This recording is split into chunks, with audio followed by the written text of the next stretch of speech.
So I'm gonna see what his advice is to ugly women because, ladies and gentlemen, a lot of you people say everyone's beautiful. Some people are not beautiful. Okay, I'm just gonna be perfectly honest with you. Some people are not attractive, and that's just the truth. You guys can deny it. You guys, you get what I'm trying to say? Like when I was younger, I looked like a fucking ant. Like I had a weird look to me, and I wasn't that attractive. I got lucky. I got a little bit older, and my face just everything came together. Thank God. But some people are just not attractive. I mean, let's call it what it is. But the beauty about being a woman is that even if you're not an attractive woman, you will still end up having a kid for the most part. You will still have a chance to meet a partner. For most guys, if you're an ugly motherfucker, you gotta be successful in life. You gotta be the best at something. I mean, the best at something. It's that simple. So we're gonna see what he has to say about this. I haven't watched this video yet, so that's why I decided to react to it. She got no response, so much so that she's like, well, maybe it's the game is on, maybe it's a bunch of dads, maybe there's a timeout, maybe this, maybe that. She made up all these reasons. Then her friend came through the door, her friend that she said was light-skinned, with all the long, pretty hair, and of course she focused on her skin tone, not realizing that that woman was just pretty, because there are some pretty dark-skinned women that don't have any problem with pretty privilege. That's very true. It's kind of like people assume that African American women are not attractive. It's not that. That's not the case. The problem that happens with us minorities is that the African American community in the United States is obese. They have the highest obesity rate. Naturally, the more obese you are, for the most part, the less attractive you are. That's just how it is. And in the minority community, unfortunately, there is this problem of big mamas. The big mamas is women in their late 30s and 40s who are just overweight, having almost borderline diabetes. So the stereotype that black women are not attractive is a fucking lie. It's just that a lot of them are overweight. It's that simple. Black women, a black woman who keeps herself healthy and in shape is really attractive. But for women, if you just keep yourself in shape and eat healthy, a big part of the problem is fixed. I'm gonna have them on the channel too. So when you see pretty dark skinned women, pretty is pretty, and there's some unattractive light skinned women too. Mm-hmm. And her friend came in, and she got all this attention, and then she's like, "Well, what happened? How'd you meet your husband? Stay at the bar?" And she said her friend was like, "I met him out at the bar." Like, duh. See, women with pretty privilege don't tend to realize they have a privilege. They tend to not realize how difficult. That's true. And I'll tell you what, I know what pretty privilege feels like. I was in Mexico for a whole year. Motherfuckers there treating me like I'm a goddamn rock star. I came back to America, Lord have mercy. Nobody looked at me. People, there is a privilege in being pretty. It's without a doubt. There's a privilege to everything in life. Everything in life comes with its good and its bad. Now, some things come with more benefits than others, but there is privilege in every aspect of life. Average women have it. This is why you tend to see groups of, you see a pretty woman with average friends, and it's a hate relationship. The pretty girl thinks she's helping her friends, and all they're doing is beating out the crumbs, but they really can't stand her. And that's true. A lot of the times, one of the cons of being a beautiful woman is that a lot of the times, most of your friends are not as attractive as you. So because of that, a lot of them are threatened by you. They don't want to be, and you know what? They do have a point. When I'm with my girl and then I see her friends are hotter, a part of me is gonna feel like, God damn. You might say that's fucked up. It is fucked up. What's the solution? I don't know. But that's just the truth. Pretty privilege comes with pretty disadvantage also. Wherein most people envy you, women, and men, most people resent you. Most people resent a pretty woman as a man because they symbolize all of the rejection they've experienced in their lives. Only the pretty women want to go after Chad, the quarterback, and Tyrone, the personal trainer. So they put on they all of those projections, all of those negative emotions they have towards a general gender because of their pain and because of their generalizations, they put it on you. And you notice that some guys just hate you for no reason.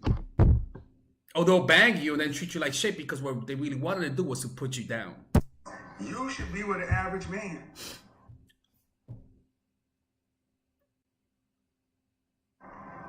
You should have been with an average man a long time ago. Instead of thinking because you got your I have a PhD. and because you got, you know, $30,000, $40,000, $50,000 in student loan debt and an Audi somewhere, but your actual value is what's looking at you in the mirror. Instead of deciding to get with a man who actually matches your S&B, you thought your PhD and your Audi and your BMW and all this other kind of stuff was going to put you on a... That don't mean shit for a guy. He don't give a fuck that you have a PhD, DHD, ADHD. Niggas don't care. It works. It helps if you're a dude. But if you're a woman, fuck no. Fuck no, it doesn't help. In fact, it's actually a disadvantage. Sometimes. I'm wrong. Actually, I'll take that back.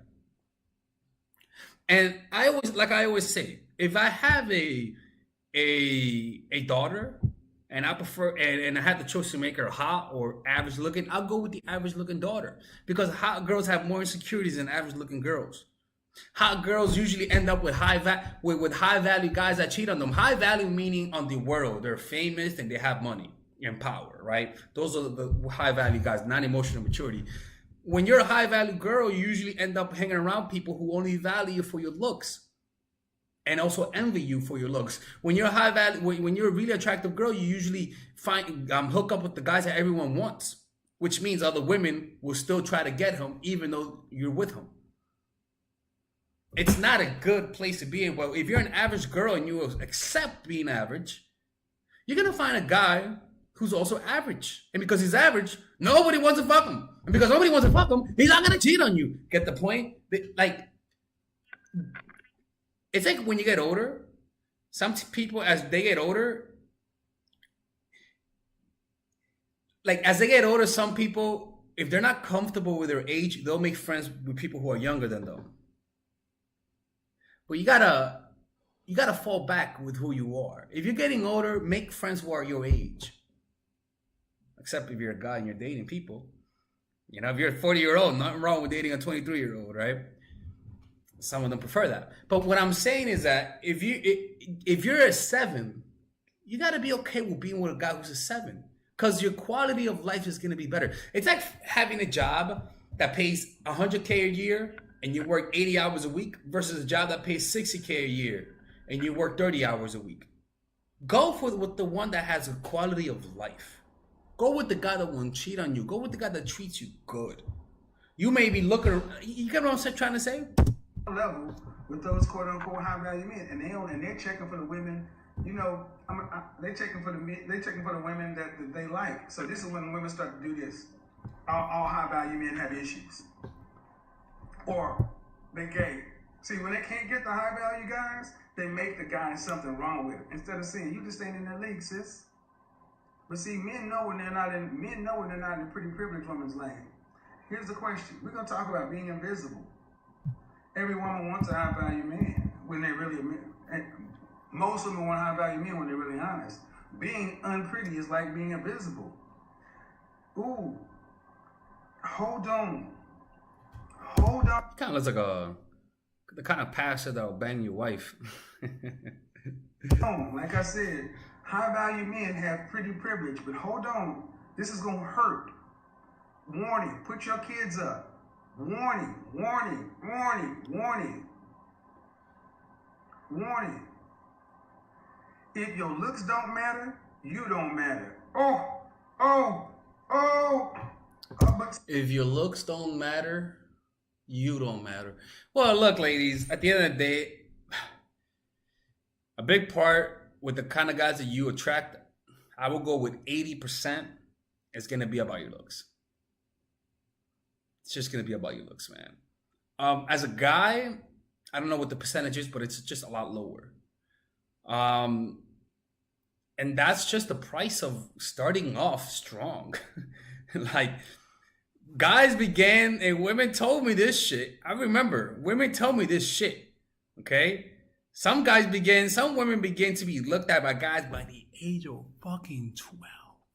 Get the fuck out of here. First of all, that's fucking crazy, okay? That's fucking crazy. But that's usually, they usually say that's a small number of guys, but when they begin to really see the guys looking at them is when they're around 16 and 17. So women get an early start with attention. Most guys, they start getting the attention in their mid 20s or even in their 30s. And the price of starting early is that you have a short period of time. And women take advantage of that. Ladies, you take advantage of it. But what I'm trying to say is that that's just how things are, unfortunately. See, men know this. Men know if their pockets don't matter, they don't matter. Men know this. Men know all these things. Are you pretty enough to matter to the kind of man you want? And it doesn't mean that a connection doesn't matter. It just means that being attractive enough for the guy is what brings you in the door. Now your connection is that a good resume, right? You can even fake the resume, right? Right? Catfish, right? Now the connection that a guy has with you is what keeps you there. And that you have no control over and he has no control over. Meaning that you could be the most attractive girl and there might be no connection, but you might be slightly or even at the border of his threshold where he finds attractive. And if you have strong chemistry, you automatically get bumped up an extra point or 2 or 3 even. Like I've been with women who are below who are just not spectacular, who I wouldn't say like it will like drop your nuts for, right? But when I'm with them, with the way they make me feel, completely obliterates any negative. And that's the most blinding part, is that when you feel that chemistry with somebody, it's even more addictive than sex, people. Point. Are you pretty enough? Are you fit, feminine, friendly enough? And don't forget, for those who are interested, I have a course for single women called The Psychological Game of Attraction and Natural Chemistry, which is natural chemistry is for women who are in relationships. You can purchase those courses on my website, the Lexus-Thinkific. You can click on the description where it says purchase my course, and you'll be able to see a list of all of my courses on that website. Are you cooperative, submissive enough? Are you woman enough to matter to the kind of men you want? And see, gentlemen, that's why I want you to look at the women's answers. What they'll be talking about is the men they don't want. And see, what's beautiful about this channel is I talk about the men you do want. And the men you want something for who they are. It takes a long time to become a high value man. That's why I say I don't automatically put you in the rapper. Like, to become a high value man, yo, you gotta either be born with the looks, have the athletic abilities, or be in a position of power by being a manager, by being a boss. You know, you could get that if you have good work ethic, you know? But it just takes a lot of work. For most women, they're born with it. You know what I'm saying? And what happens when you're born with privilege? You see, my advice for me, if you're an ugly person, my advice for you is to accept what you got. This sounds fucked up, but accept who you are. Look back at your life, the kind of guys you were able to get. You are who you are. And if you're not the prettiest girl, look, that don't mean you can't get a partner. It doesn't matter. Like, you will find a partner. It's a lot easier for you to find a man than an ugly guy. That's just the truth. Not everyone's born pretty. But what I don't want you to do is settle. I do not want you to settle. I do not want you to settle for a guy that doesn't respect you. Just because you're ugly, that don't mean you take disrespect. So as long as you have standards, realistic standards, meaning, you see, the problem is that because you're not more attractive than most women, some guys are gonna test you. They're gonna see how far they can take it from you. They're gonna assume that you have low self-esteem. And I don't want you to be super fucking hyper masculine to the point that you're like a goddamn Terminator. But I want you to have values and standards and things that guys will do that will completely make you leave them, so that you could, because having boundaries is your emotional immune system. I mean, your social immune system. It keeps the bad people away and automatically brings the good people into your life. And I can promise you, if you keep your standards and you don't settle for a guy who mistreats you, who calls you who treats you like shit, you will find somebody who appreciates you if you put in the effort. And as long as you don't try to force it. I mean, musicians, athletes, and entertainers in this group, because due respect, our money comes different ways. A man who fits in this category had to become that. That's why it generally takes a man to be at least around 35 or 40 years old. It's almost impossible to be truly high value under 30. So let's get into it. And let's knock it out. I don't want that. We don't want them. The women are starting to tell the truth, guys. And ladies, you know the other women are starting to tell the truth. You just go on TikTok, go on YouTube, start searching it out. Women are starting to tell the truth. I was lied to. I was told I was a 10. I don't understand why I can't get that. So when life is a function of expectations. If you overvalue your worth, nothing wrong with having high self-esteem. High self-esteem is not about thinking you're the shit. High self-esteem is knowing where you place in the totem pole of life, and being realistic with yourself, and being okay with who you are. I am a 5'9" dude.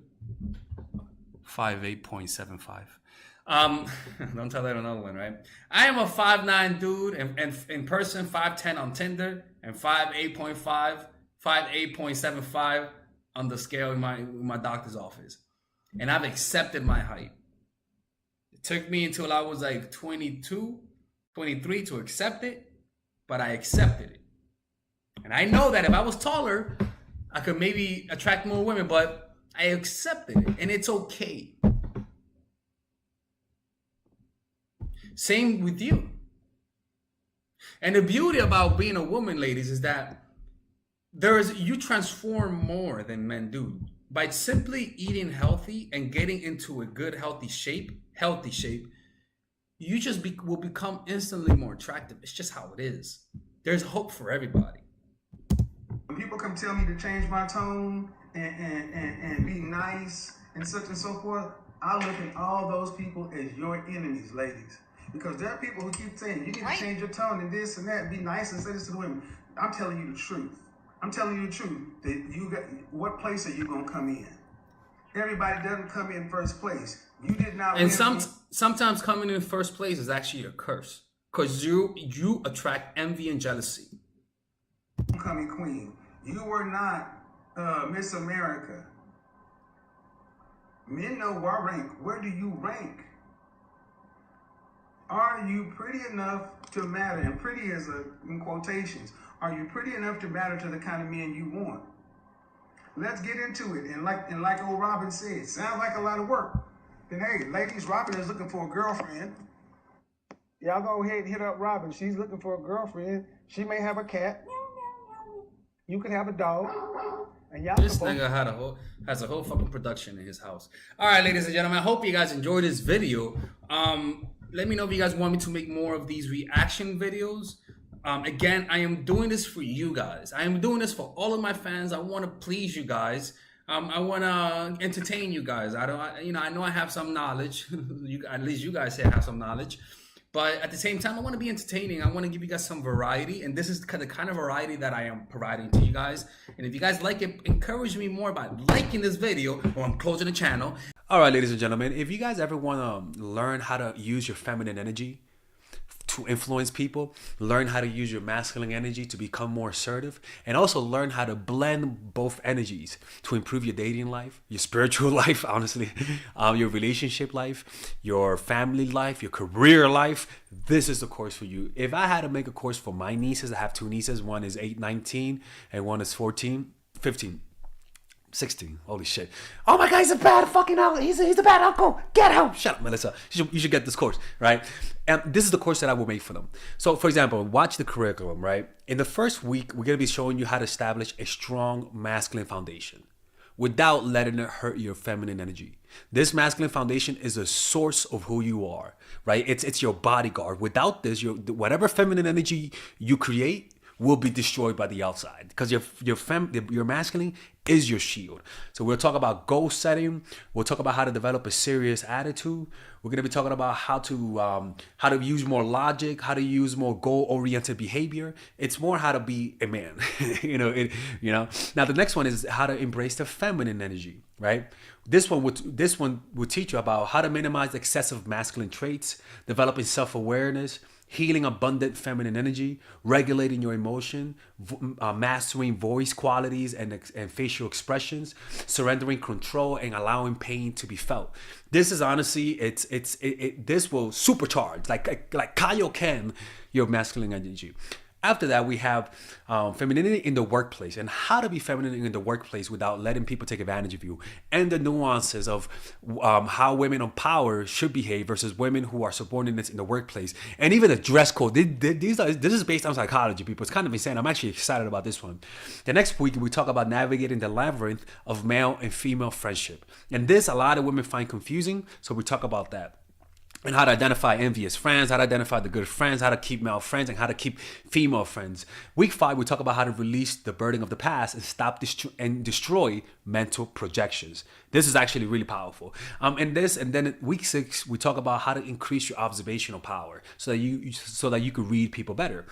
And we have a bunch of bonuses. The course starts at $99, and you guys can pre-order the course today at $69 before it goes out. If you're watching this, most likely I'm in the meditation retreat, so most likely I will be praying for all of you guys. And just click on the description down below of the video. Right there, you'll see it, and you can pre-order that course. It's gonna be out by the end of next month or the beginning of February of March. One of the two, people, because I have a 10-day retreat to do, and I want to finish the course after the retreat, because I think the ideas are gonna be so much better. All right, man. I'll see you guys later. Pre-order, man. I'm closing the channel.